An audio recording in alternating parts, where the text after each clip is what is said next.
Let's do it. Welcome to West Virginia and Commonplace. Today, I have a guest that is coming back to me, Jillian. Jillian was on the show previously a year ago, almost to this date, and she runs Feng Shui in Motion, a great company and a great, what's the word that I want to use? I usually have good terms for everything. It's more than a mindset. It's more than a lifestyle. It's a life.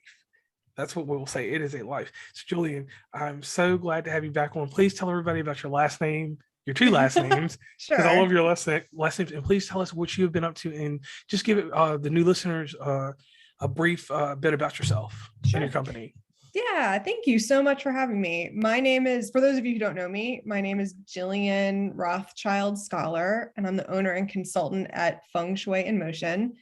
I help ambitious people who are feeling like something is a bit off in their life and they're looking for someone they can trust to get clarity, enabling them to confidently move forward and accelerate the results. So I'm based in Phoenix, Arizona, but I have been working in Chinese metaphysics and Feng Shui for over a decade. And I consult locally, but I also consult remotely and worldwide. I work with Chinese metaphysics, different branches of Chinese metaphysics, including Feng Shui, which is helping people understand the harmony and balance of their homes and spaces. I also do Chinese astrology, and I use different systems to do divination and help people get questions answered using other metaphysics methods. That's what I do. Okay, so Chinese metaphysics, real quick. I need you to educate the audience. Can you give us a good description of Chinese metaphysics so that the audience can understand a little bit more? Because when you say feng shui, they automatically have a thought of that, but there's more to it than just that. Yeah. So, well, first we'll do feng shui. Like, what is feng shui? So, to me, it's a big topic, and our time is limited, so we're not going to have time to go into everything. But to give you a basic understanding, to me, feng shui is a support system for our lives. When our lives have support through our environment, then it's much easier for us to achieve the things that we want in life, like well-being and abundance and love and happiness. So, translated from Chinese, feng shui means wind, water. So, it's this ancient Chinese study of the natural environment that allows us to create harmony and balance so that our lives are supported. So this really is a globally respected art and science. And what it helps us do is understand where the most vibrant, supportive energy is available in a space, particularly your home. And when you align yourself with those vibrant spots, then it nourishes you and strengthens your energy. And when you're aligned with it effectively, you can achieve things a little bit more easily because you're supported. And so what's nice about feng shui is that it's a very well-defined and documented practice. There's time-tested formulas and methods that support us in living well. And so understanding the feng shui of your space enhances your awareness. And that awareness means that you have freedom and you have options in your life so that you can make informed choices. The reason that people turn to Chinese metaphysics and feng shui is to focus on issues that they may be dealing with around health, wealth, and relationships. And so sometimes you're using more than one thing under the umbrella of Chinese metaphysics to achieve a goal. Sometimes there's not one answer to a question. It could be different systems that we need to bring together. So sometimes it's just feng shui. Sometimes it's feng shui and Chinese astrology. Sometimes it's also date selection. Sometimes it's using a divination method to see things a little bit more clearly that we can't actually understand or actually see. So we're detecting the unseen using Chinese metaphysics. And there are some concepts that go with this. There's concepts of qi, which is like energy. That's the most basic explanation. And there's different kinds of qi and types of qi. There's also this concept of luck. There's heaven luck, earth luck, and human luck. And so feng shui lives in the world of earth luck. This is the earth that we live on, right? This is the planet that we're on, our physical space. Human luck is our free will. These are the choices that we make. And then heaven luck is what's fated, what you're born with. You cannot change your parents. You cannot change, Predestined. this is your fate. This is just what you get. When you're older, you can adjust your destiny, right? You can make choices with your free will and go, I don't want to live in Timbuktu. I want to live in New York. And so I'm going to move there. So then then you're using your free will. So you can adjust your destiny, but heaven luck is essentially fated. And then there's also yin and yang. So this is the polarity of light and dark and good and bad and the cycles and the influences that impact nature. So these are the perpetual exchange of equal and opposite forces. And then the next component to Chinese metaphysics that everyone always talks about is the five elements. The five elements are water, wood, fire, earth, and metal. And these are types of qi, and they're said to make up the universe. And they all have a numeric value, a behavior, a sound, a taste, a part of the body, a relationship, a color. And you'll see these five elements in all different kinds of aspects of Chinese metaphysics. Could be Chinese medicine, could be Qigong, could be acupuncture, certainly Feng Shui. And we also use these concepts in Chinese astrology. So the five elements behave in very predictable manners in different cycles, whether it's producing cycle or controlling cycle. And when you put these all together, you're basically saying there are elements and they have types of qi and they have polarity. They're both yin and yang. And an element, maybe a wood element could be a yang wood element, it could be a yin wood element, fire element could be yin fire and yang fire and so on. And that's like the super uber quick basics of Chinese metaphysics, that the fundamentals that you need to know in order to understand all the rest of it. So if any of that's interesting, you can take a class. All right, so most definitely. So one thing that we got to do here real quick, we need to let the audience know exactly where they can go to meet you, because with everything you just said, you can get a consultation with you and learn this all in a rather lengthier session. Yeah. And you head over to, what is it, fsinmotion.com. And over there you'll be entranced with a beautiful picture of you.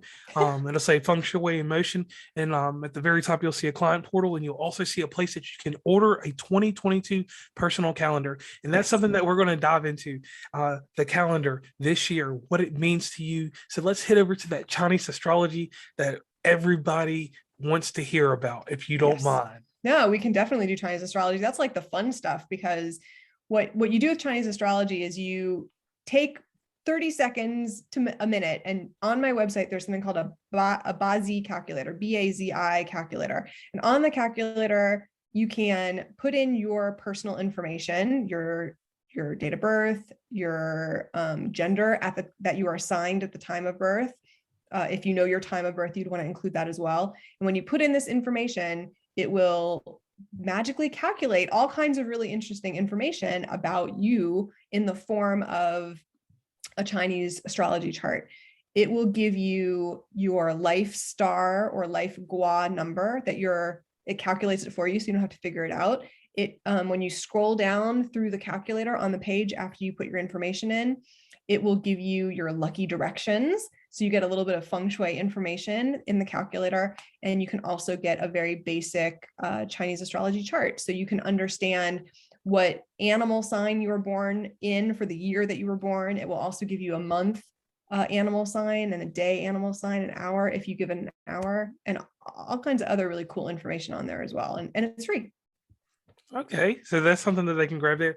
And also inside there, if you click the tab, it opens up and it'll show you how classic Feng Shui is different, benefits of Feng Shui, and then your services. Your services look amazing. Residential consultation, which you will talk about, I hope, in a little bit.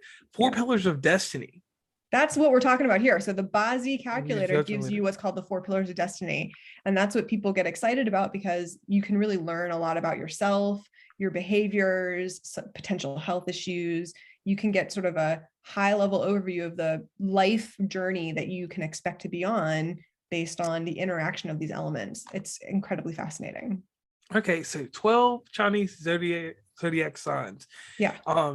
Briefly, could you explain those to us real quick? Because I know that when someone gets in depth with you, you go into years and different things like that. Yeah. I looked it over and I was like, wow, we need to come back at some point, if you ever have the free time, and do an episode just on that. Yes. Just because it's so well versed in all kinds of things inside of that. So so the terms 4 pillars of destiny and Batza or Bazi is actually the same. Ba means 8 and Za means characters.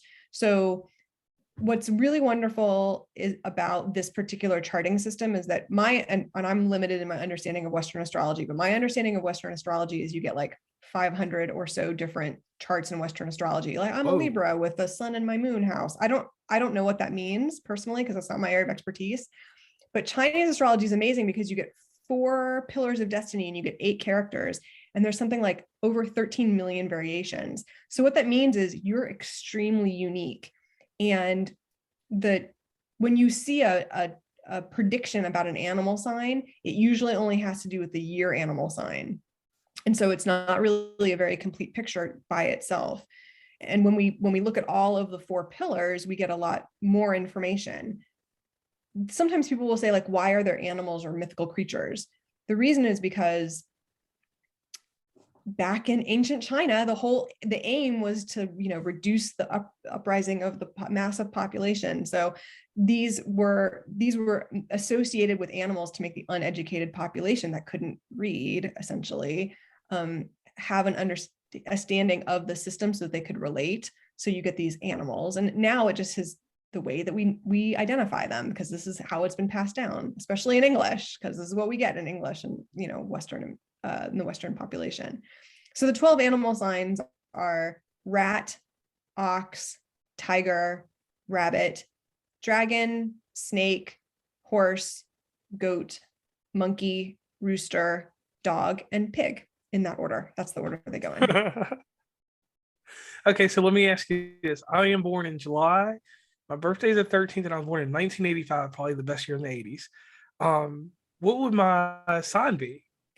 Okay, so if we go into the calculator, right, we can take a second and calculate it. I can tell you that you're born in a goat month because I know that the month of July is a goat month. Without looking at the Chinese calendar, I can't tell you the day because that's a big calculation. Yeah. But did you want to tell us your animal year? I said 1985. 1985. So we need to calculate it. And I can do that. You'll have to edit that little bit out. Okay, so look, the amazing thing that's going on here right now is that she has all this stuff formulated on her website. You can go over to her website, consult with her. You can go do the calculator yourself by yourself, but come back to her to get a full understanding of what's going on. And the other amazing thing about Jillian is that inside of doing this consultation, she does residential and she does real estate also. She could be the factor in you picking a good place to live where you may not. That place may have a bad. I'm not going to say mojo, but it could have a bad vibe. Yeah, it's like bad mojo. Yeah, you get in there and crappy things start happening in your life. Yeah, that's why people look at Feng Shui before you buy, because it's easier to know what you're walking into instead of trying to fix things after. Because if you can avoid something negative before you even buy it, then it's just better that way. Now, let me ask you something hypothetical. All right, me, for instance, I'm a procrastinator when it comes to buying anything. So maybe I could use Feng Shui like beyond just real estate, because like you said that it's elements and things like that. It could be even the wood that I choose to build a cabinet with. It can go that deep, correct? There are people that will go into the aesthetics of different materials and different colors and the textures. And that's not quite really what I do. I work more with energetics. Okay. So if that's why I have a calendar, so that you can use the right timing to do the right actions on the right day that align with you and that you vibrate with. So to that point, you were born in the year of the ox in a goat month. And I'm not going to reveal your day because that's a little bit of a commodity that tells us a lot about you.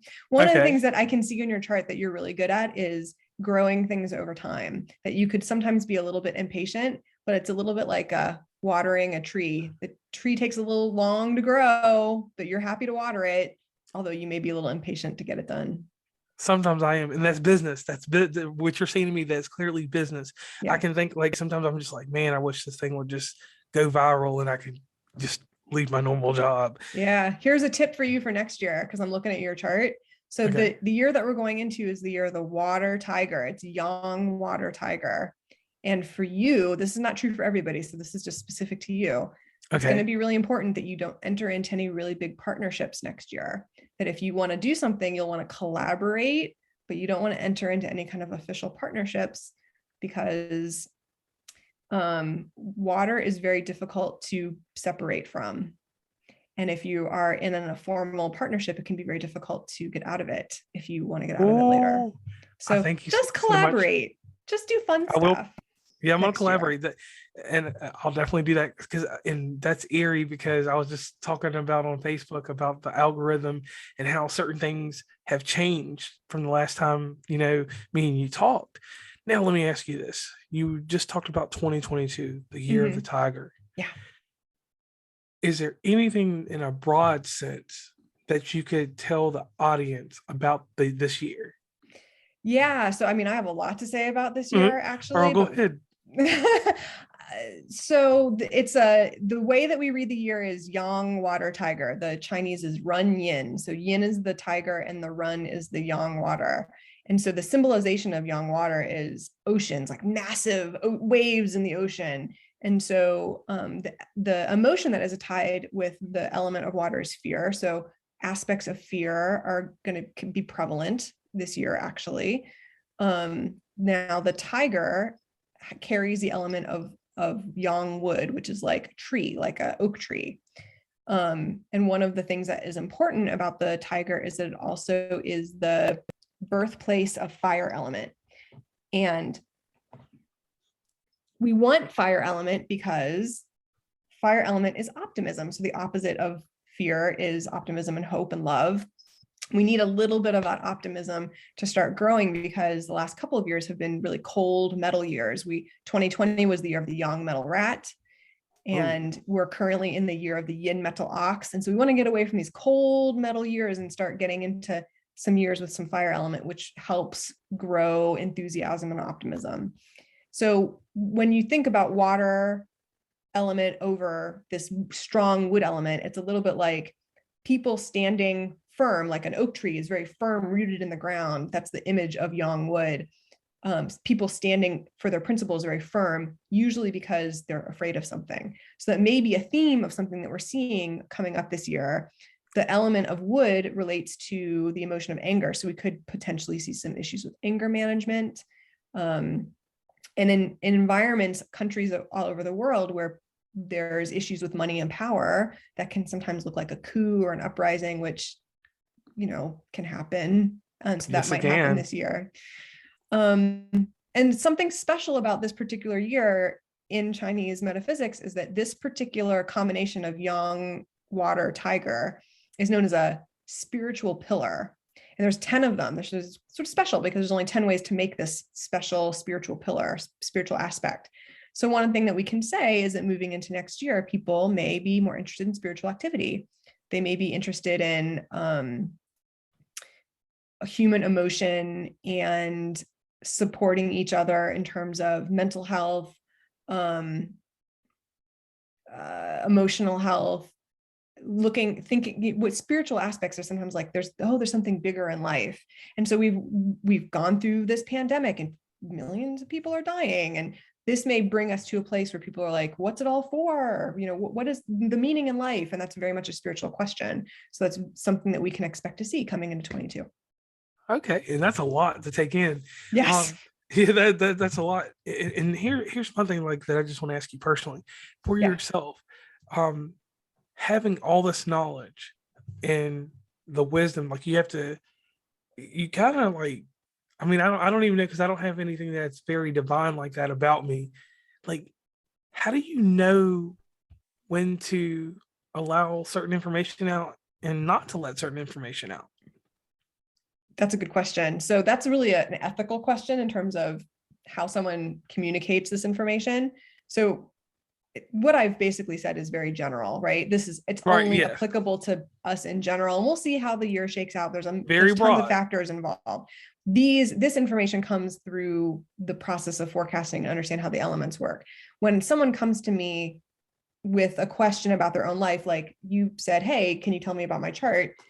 Usually people are coming with something on their heart or on their minds that they're in doubt about, or something that they're feeling is out of balance or they're unsure about.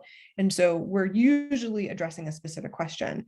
So what I have found helpful is to just address the question because I may be able to see a lot of other things that are going on, but if that's not what's on your heart, it's not going to be effective information. You're not going to be able to take it in because it really is a lot of information. It can be used in multiple perspectives. It's a little bit like many facets of a diamond. If you look at it from different ways, you can see different information. Might not always give you the whole picture, but you can see different perspectives. So I aim to help people with what they need because in my own experience, I've been given chart readings and they gave me information that I didn't need to hear. I just didn't need to hear it. And even now I have to delete it out of my mind. Like as we're having this conversation, I can hear something in the back of my head that someone once told me about my chart, which I totally don't agree with now that I've studied. And I wish that person had not said that. Okay. So I just try to keep it simple. All right. I like that because like what you said about that business venture, I was actually, and this is true, I was thinking about doing something more than what I'm doing right now inside podcasting. And I had a slew of people that wanted to be involved in it. And I was like, I've kept everything just independent, me and the rest of my collective. So I'm going to take your advice and I'll collaborate and do things with these people, but I'm not going to bring them into the fold because it's like, that kind of made me, not this year. Like I kind of like have to grip my teeth. I'm like, that's some really good advice there. Cause I was a little leery. And when you get that leery feeling, that's a feeling that doesn't have a good adjective or any other way to describe it. It's just leery turns into eerie. And it's just like, I'm frozen, and I'm stopped in time about that. Cause like, I literally was about to go through this venture tomorrow. No. Yeah, I'm going to turn myself in. The other thing that's in your chart is you have something called a bullying punishment. And this month you do not want to do anything like that for sure. Okay. So most definitely I will keep myself clear and I will not do anything out there. Now, also on your website, you have a blog. Yes. Tell us about the Feng Shui Insights blog. Well, this is where I get to talk. This is where I get to talk on end about a specific topic. Usually I'm sharing thoughts about cases that I've had to deal with or issues that my clients are addressing or ways that services can be implemented or can be used in practical applications of them. And of course, I also share my podcasts on my blog as well. So people can listen to this in the future on the blog. But I use it as a place to teach something about within what I'm doing, because I feel like there's a lot of mystery. There's a lot of mystique around these Chinese metaphysics and Asian culture and stuff that we're not really used to here in the United States. I certainly didn't grow up with that because I grew up in Ohio and I didn't. This is all new to me, right? It's a lot of mystique, right? And so I feel like a lot of what I'm doing is like dispelling myths about bad, misinterpreted information and that's out on the internet about the application of Feng Shui. Because I practice classical Feng Shui. There are different perspectives in Feng Shui and there's different approaches. My approach is a classical approach. All right, so let me ask you this real quick, and this is where it gets into that journalistic integrity with me. Give us some of the stigmas and taboos that are inside Feng Shui that a common person will make, because people are so quick, and it's always been a part of life. We make stereotypes and we just make quick assumptions about things. So what are some things that are taboo that you can take that myth out for us today? Okay, so, well, that's a whole class. I teach a whole class on this, by the way. If anybody wants to learn about Feng Shui, I have a whole class that they talk like hours on debunking myths of Feng Shui. Well, first of all, there is this idea on social media that you'll see there's a tool called the Bagua, and the Bagua on social media is often laid on a property the same way every time, and it's usually the front door. And that is a very Western approach to that particular tool. And in classical Feng Shui, that is not how we approach it. We use the orientation of the building, which changes the layout of the audit map in a really beautiful and very customized way. So that would probably be the first thing, is that the Bagua is not laid the same everywhere. Otherwise, all of our houses would have the same energy, and that's not even logical. And then you'll hear stuff like, you should close your bathroom door and you should keep your toilet lid shut because otherwise you're going to drain money out of your toilet. Well, that's not even in the classical text in Feng Shui. Back in ancient China, there was no such thing as indoor plumbing. We're now living with all these different modern conveniences that weren't even considered. So for someone to say that it's bad luck to have the door open or your toilet lid up and you'll lose money, that doesn't even make sense to me. I think it's gross. I don't really want to see your toilet. So this is why I close the lid. It's not because money is going to get lost. That's not how it works. Another one is everybody should have a red front door. Like you should paint your front door red. That's another myth. If you walk around Asia, not every door has painted red. It's a misinterpretation and a poor application of the concepts that has just been made digestible or user-friendly DIY for us here in the United States. And it doesn't always work. And in my experience, things like that are such a small percentage of what the real classical formulas are for, because real classical formulas use the orientation of the property, understand the person's energy, the human energy that is in the space, and the right timing. And when you get those three things together, things start to click and light up. Okay. Now we'll get a little deeper here. You talk about human energy with defining human energy for us. Do you ever have to use human intuition inside of all this? Well, in my own chart, I naturally have quite a bit of intuition. So my intuition is just naturally strong, which I think attracts me to this kind of work because I'm not psychic for sure. I'm not psychic. That's not something that I am trying to cultivate either, but I have a natural intuition. And over the years, I have cultivated an understanding of human experience so I can have a deep compassion and understanding for what people are going through. When people are calling me, they're not calling me because they want to know what color to drapes to hang. They're calling me because they can't sleep, they're sick, they're having money issues, they're having big relationship problems. I don't get the small stuff. I'm not here to help you decide what color throw pillows to put on your couch. That's not really a best use of my expertise. And so part of what I'm doing with my intuition is understanding what's really going on and helping you identify the unseen things that are misaligned so that you can adjust them. Okay. And I like that answer right there, because that right there, that set a point there, and it will help the listeners and people that get misconstrued about things. They can just come to you and they can know exactly where to go from here. Now, let me ask you something, because I want to go back up to the website real quick, because I like to jump around. Okay. This personal calendar that you can order. Yeah. What goes into the detail of that? Because we've talked about a lot of stuff thus far. Yeah. This personal calendar, if someone would like to order one, they can go over to your website, and we'll do a shameless plug real quick. fsinmotion.com. And you'll see it right at the top. Is right under client portal. Yeah. They order this personal calendar, and let's take a minute real fast for our sponsor. If you have a business, you need a website. What's the best way to get a website up and running? Choose a website hosting company that makes it simple, like Pair Networks. Pair has over 20 years of experience managing the entire digital ecosystem for thousands of online businesses all around the world. Pair makes it easy for you with do-it-yourself website building tools and features, including simple drag-and-drop page design, and they have guaranteed US-based support technicians ready to help you whenever you need it, 24 hours a day, 365 days a year. Right now, when you sign up with Pair Networks, you'll receive 1 free month of web hosting. See for yourself how easy it is to build your website for free. Visit pair.com/free to get your first month of website hosting for free by using the code QUICKSTART. That's pair.com/promo code QUICKSTART to get started today. What are you going to do inside this calendar? Just a little bit to keep the audience enticed. Yeah. So essentially what I'm doing is taking your birthday information, and I run a 4 pillars of destiny chart. And from that 4 pillars of destiny chart, I understand your energetic vibration, and then go through the Chinese calendar and identify the day's energy that is in alignment with your energy. So it's a little bit like a harmonious, it's like a harmony, right? So when you and I are singing a song, if we're singing the same song on the same key, it sounds really beautiful. But if you're singing a song in one key and I'm singing a different song with different lyrics in a different key, then it sounds like a cacophony. It's not so much fun, and it's like hard, and you don't want to do it, and it's very challenging.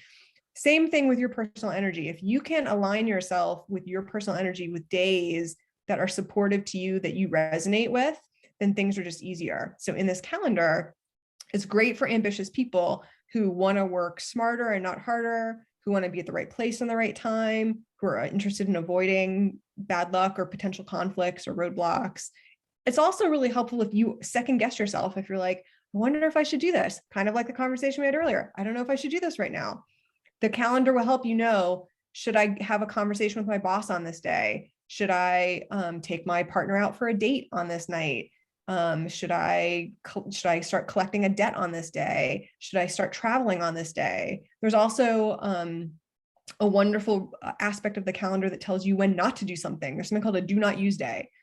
It's like a total heaven and earth clash. You don't want to do anything important on that day. You wouldn't sign contracts on that day. You wouldn't have important conversations on the day. It's like good for self-care. It's like stay home and get a facial and put your feet up and don't do anything major that day. So it can really help you know when to use the right timing for the most important activities. Is every day a good day? No. If you have a few days in the month when you know that the energy is really strong for you, then you would save the most important things for that particular day. That's what it's for, so that you can plan accordingly. And you get a 12-month PDF outlining all of the months. So you can see when the right timing is to do stuff. That's what it's for. It's for the planner. It's really for somebody who likes to plan. Okay, now my question for you, we're gonna go a little deeper. I pay homage to a TV show called 2020. We've gone through this before. Oh, sure. About John Stossel, Barbara Walters, and Diane Sawyer. Now, you've studied Feng Shui for over 10 years, probably practiced it probably longer than that. Probably it came into your teenage years, or maybe when I was a kid, I mid-20s. used to rearrange my furniture. I had no idea what I was doing. But my dad was like, "You're rearranging the furniture again?" I was like, "Yep, my desk's going over there." I didn't know what I was doing. I just knew I didn't like the way that it was arranged. But yeah, I was doing it even though I didn't know what I was doing. So to bring the audience back around to us again, and some people have probably listened to the previous episode, and the ones that have not listened to it, definitely go back and listen to that. But what time, date, and year did Feng Shui become a focus of yours? Because everybody has a deal, like when this happens. Like I know I can tell you August 9th, 2018, I decided that I was going back into podcasting hardcore. Then I can tell you before 2018 was over, I was done podcasting. And then in August 12th of 2020, I got back into it way more than I thought I would. And now we're here today. So Yeah. when did your focus become Feng Shui? Well, it's not that definitive, right? I mean, I was already like reading books and I was already into alternative stuff long before it like clicked in my mind that I should be doing Feng Shui. Like I was all into alternative stuff as a kid. I was horoscopes and natural remedies and anything I could get my hands on that was alternative in Ohio, which is not a lot of resources in Ohio at the time, right? Because I was back in the day. Now there's a zillion resources available on the internet, but anyway, that was like before AOL. So back in 2010, after I had moved into my home and my life started to fall apart, I remember sitting on my couch in my new house that I had moved into a few months earlier. And I was like, I had hit the bottom, right? You fall out of a plane with no parachute. You just have to hit the ground. And I was sitting on my couch, like looking around my house at the bare walls that I hadn't decorated yet. And I was like, I wonder if it's the house. And I just got to a place where I was like surrendering. I was like, wave the white flag. Somebody needs to come help me. I don't even know what's going on here. And I just decided that I'd had enough. And I called to get help because it just seemed like I needed a fresh perspective of what was going on. And at that moment for me, I thought, oh, maybe it's a Feng Shui issue. So that's when I started getting help. That was the real, I mean, if you want a moment in time, I don't know the date. Definitive time. But that was the time that I was like, I wonder if it's the house. And that was really the start of my journey. And that really is true for most practitioners. Usually they've got their own problems to solve first. and once because all of a sudden you have more control over the things that were out of control. And how do you handle that intellect? Because like once you get this wisdom and knowledge that you have now, you think on a higher level. And I don't say think on a higher level, I say you comprehend on a higher level, because thinking anybody can do that, but comprehending things and then applying them into an application, that's deep. Some people don't get to that level. Some people just think and they don't go any further with it. So comprehension and application. When did you get to the point where you were like, beyond what happened to you in that definitive moment you gave us, but like, when did you realize like, hey, I've got this, I can do this? Like, Oh, that came a lot later. Well, first of all, I started with Western Feng Shui, right? So I started with this, so me talking about the Bagua earlier, where I said, oh, it's applied on the house, one way. I started to feel like this doesn't even make sense to me. And I wonder if there's something deeper. So for me, that was really helpful for me to be thinking, this can't be everything that there is in Feng Shui. It can't just be this easy. And so I really started to look into the classical approach a little bit more and look into the wisdom of that.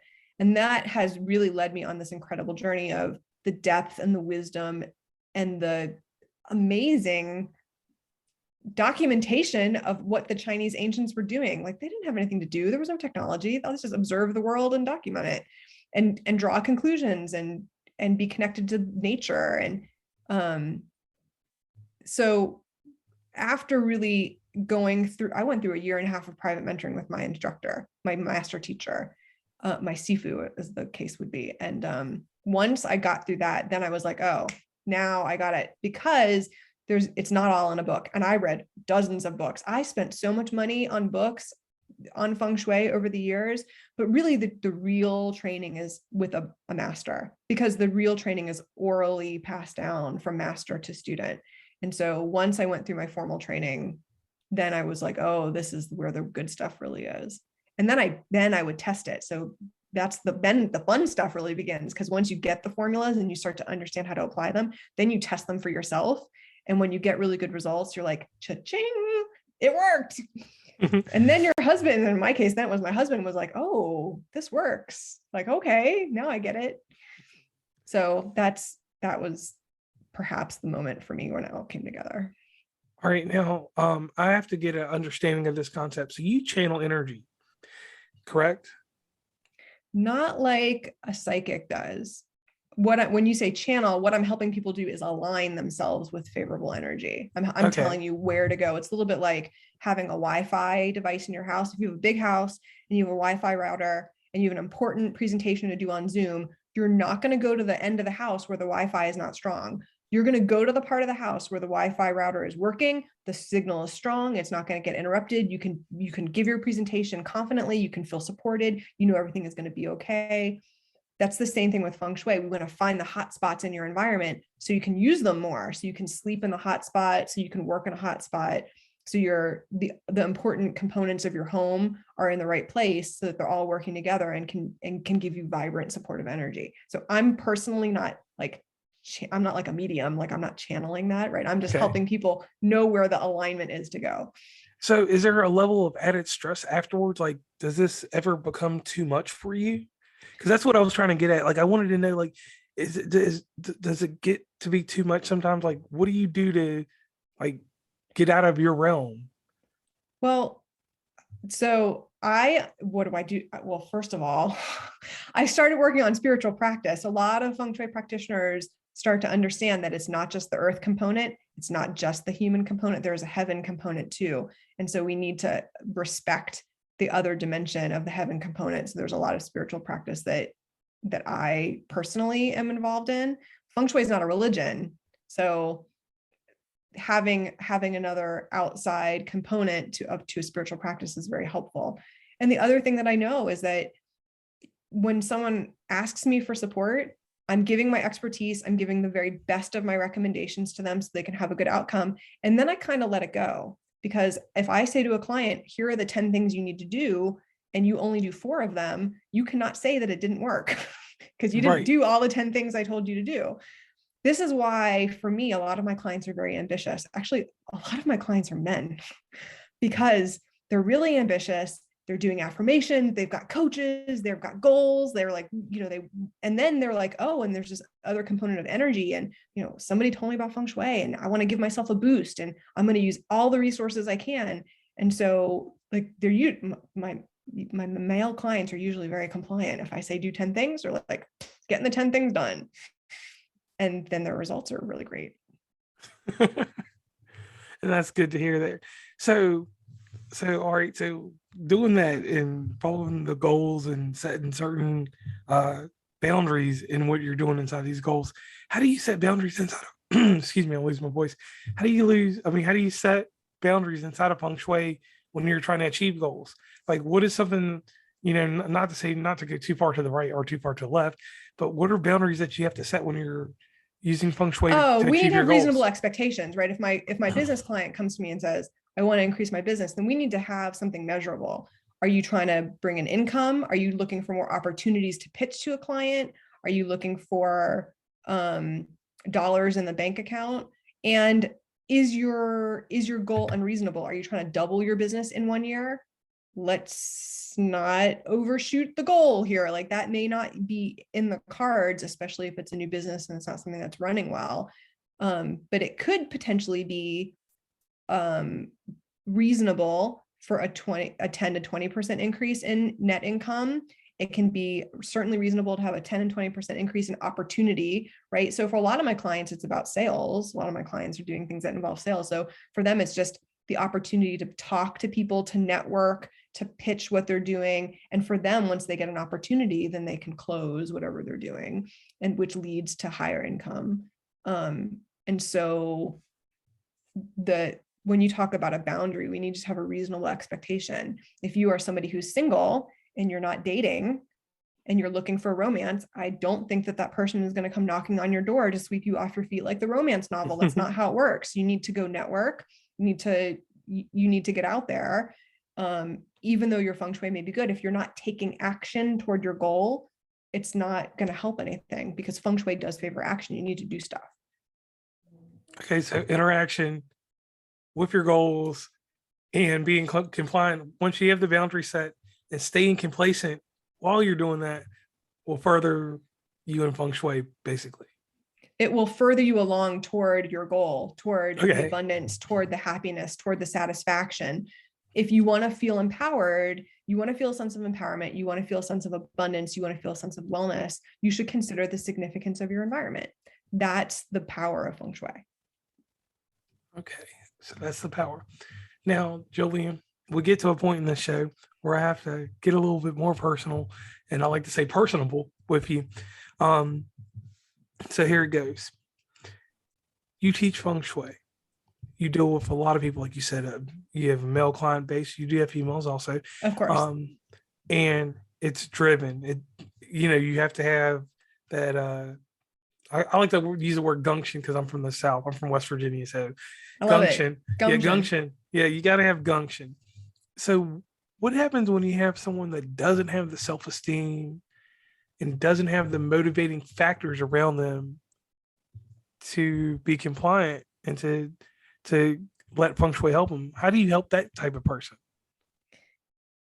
They're usually coming to me with a different question, right? So they're usually coming to me with something else that's presenting. So here's an example.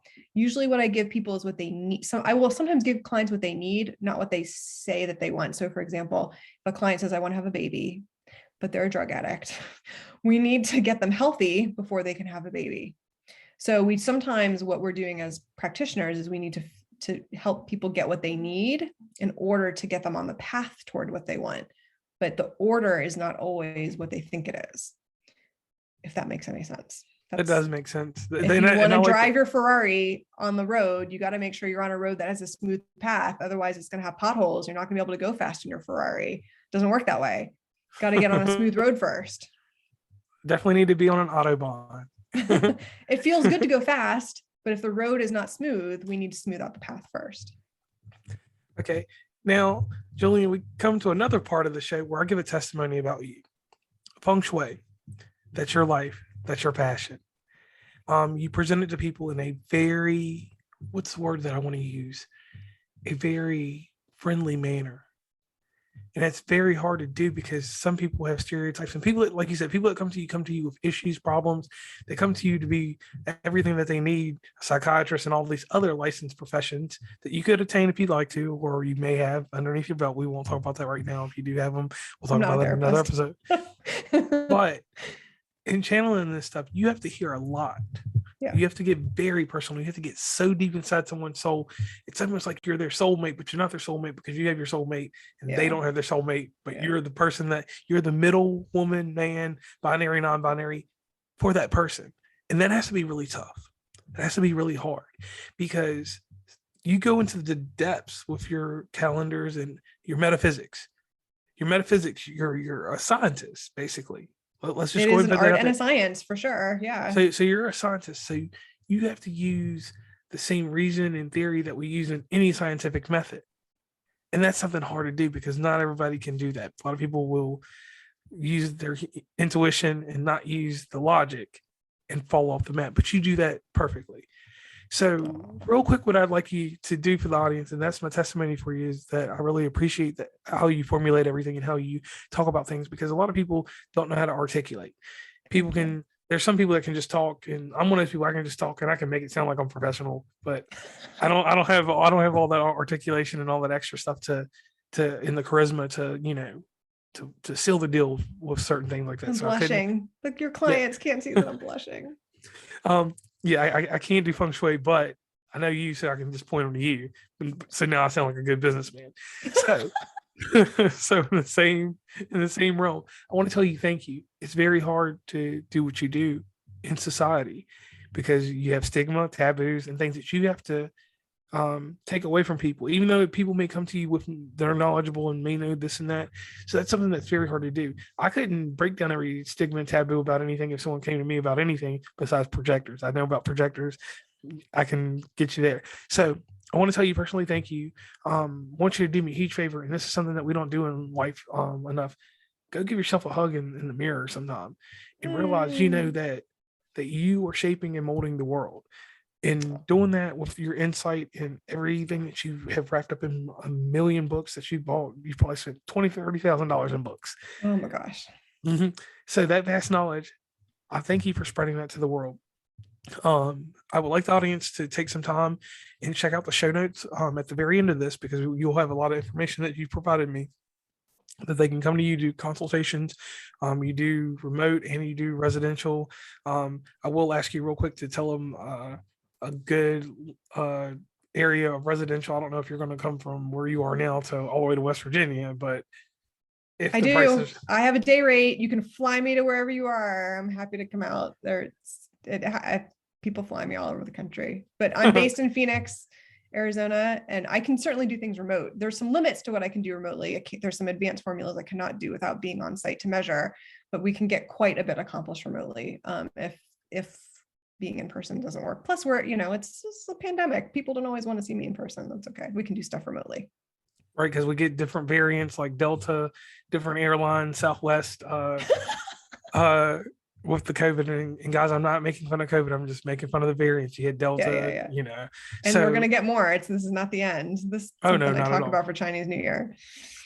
So one thing I do want to get into, because we didn't talk too much about the social medias that you have on here. You go down to the bottom, and one thing I've always liked about you, and we didn't get to talk about this, but you have a LinkedIn. You're on LinkedIn, and that's the professional social media. You have Instagram. That's the Facebook for certain people. Then you have Facebook. Yeah. So you can be reached on all three of these, and if you scroll all the way down to the very end of her website. And her website is mobile friendly, guys. I do want to say that because I did scroll on it on a MacBook and iPad and on my iPhone. And I am an Apple guy, so I just plug all that. And they're not sponsoring me. But anyway. Not yet. Not yet. Yeah, not yet. But the thing is, like, you can click on anything. Like, I can click over and just automatically come over on your Instagram. You have a good following over there. You see pictures of cats. I see a cat. My kitties are in there. It's the year of the tiger. We got to see pictures of kitties.